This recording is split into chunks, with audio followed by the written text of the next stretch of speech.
گالون محبوب و همه پسند که هیچ حدی نیست اونو نشناسه. حمل و نقلش سخته و به فضای زیادی نیاز داره، ولی گالونی که هیچ کس اونو نمیشناسه تا میشه و حمل و نقلش راحته.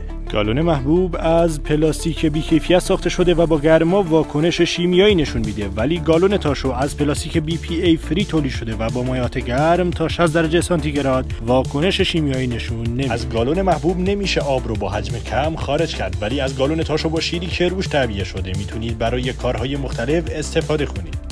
گالون آب ضد بو و ضد باکتری که حمل و نقلش بسیار راحته و به عنوان کلمن هم استفاده میشه. دستگیرش نرمه و دست شما رو برش نمیده. دربش هم کاملا کیپه و آب ازش نشر نمیکنه. دارای نمایشگر میزان آب داخلش هست و تا 10 لیتر بهتون ظرفیت میده. پلاستیکش BPA فری هستش، یعنی فاقد مواد ریز پلاستیکه و برای سلامت شما هیچ ضرری نداره. با فالو کردن زومیت کمپ طبیعت گردیات لذت بخشتر میشه. واسه دریافت قیمت این محصول هم کافیه کلمه گالون رو برام کامنت کنید.